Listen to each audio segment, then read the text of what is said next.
Gawin sa pangalan ko lang that. So, ang start na mo, we are group 5 and we are going to present to you ang nakuha na muna ang pangalan which is flashcards. Una, huwag handa sa posibilidad ng pagbaha kung patuloy ang patulan. Ma! Ate! Nag-post na ang advisory! May posibilidad na magkaroon ng pagbaha pag hindi tumigil ang ulan!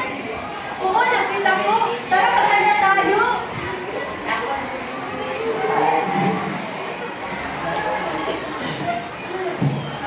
Ikalawa, makinig sa radyo o manood sa TV para sa mga emergency instructions.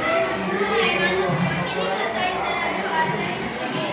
Nakita mo naman, ay medyo hanggang hindi na yung tuloy kasabay kahabakan ng dagdag. Mag-indus sa mga bangka natin, kalitaan ng ilan, hindi kasabay nila kayo. Nakita mo naman.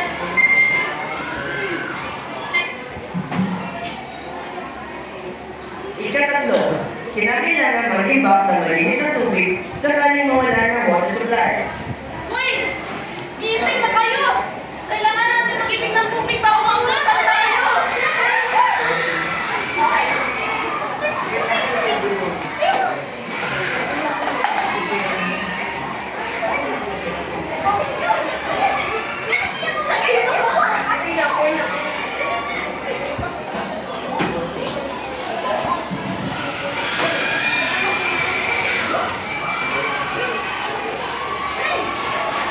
Ikalima, dali na isilyo ang mga nalagay sa mataas ng bahay ng lupa. Mga pagkain! Yung mga pagkain! Nakalagay tayo! Ilagay na dito! Ikalima, sorry. Dapat dali na isilyo ang mga alagay halit sa mataas ng bahay ng lupa. Mga anak, di ba kahayong natin? Ikas nila! Ah! Nadamyan ko na po yung talikay! Sige!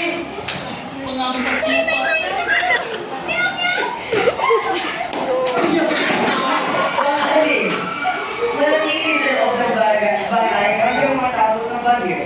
Manatili na tayo sa loob ng bahay! Sige!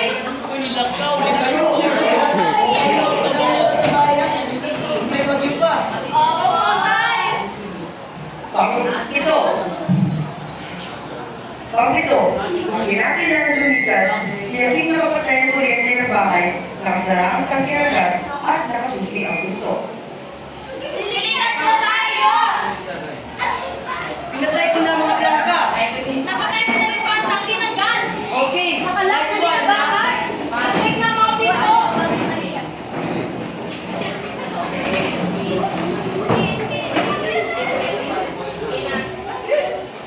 Kung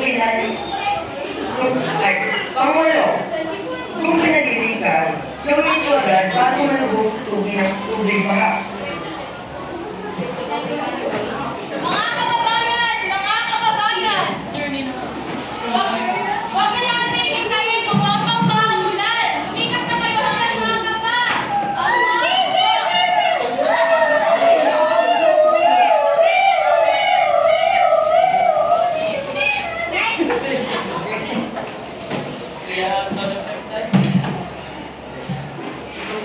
Pang-anim, bago lumikas, ibaba ang main switch ng kuryente at isara ang buong bahayan. Guys! Uy, bago tayo lumikas! Ibaba niyo muna yung mga main Ah, wala na. Off na po na akong charger. Alam ko yung dito!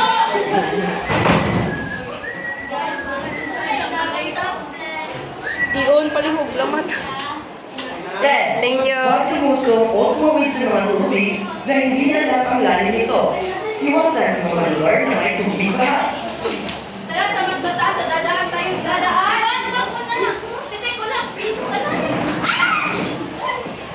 Wag! Masyadong malalim dyan! Oo, lalagyan dyan sa may kanto. Parang lumubog na tayo eh. Sige, taas na tayo. Taas na tayo. Wala ako agad. Last. Safe. 11.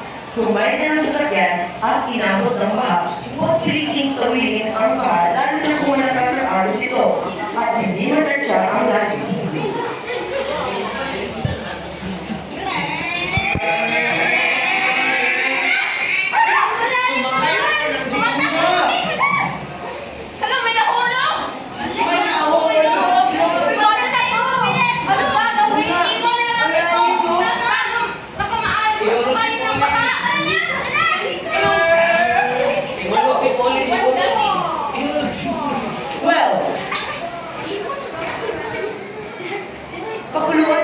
bago inumin.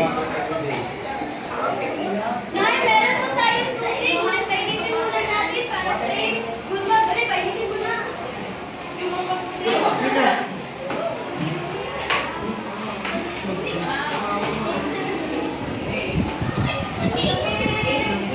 Gusto niyo?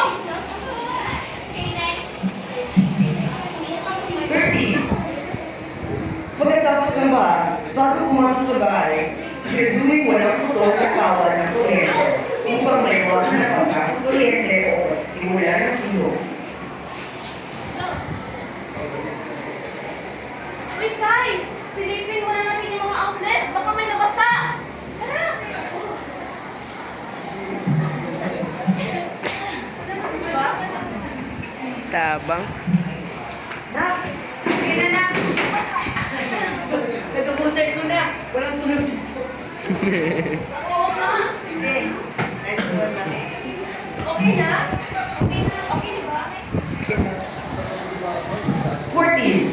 Huwag muna sa lugar ng skuna na hindi nakakasagabal sa rescue at emergency operation. Nay, huwag muna tayo pumunta doon. Baka may kasagamit tayo sa rescue. Huwag muna tayo pumunta sa rescue. Nangyari sa kanya.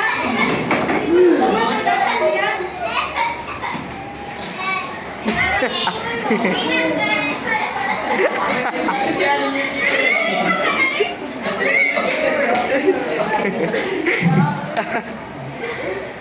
Panghuli! Ipakita sa electrician ang koneksyon ng kuryente bago buksan ang main switch o gamitin ang mga di-kuryente na gamitan. Uy, natawag muna tayo ng electrician ha, bago natin buksan yung mga outlet. Sige, tapos ipatas natin yung mga gamit, baka may nag-down din. Hello po, hello po. Pwede niyo po pag-takean ko. Yes. Sige, sige! Butaan ako dyan! Amen. Ano problema po? I-check lang namin po yung main switch ko. Baka nag-gamit po kasi. At hindi na po ito habang nag-check po ako ng kuryente. Sige po, thank you po.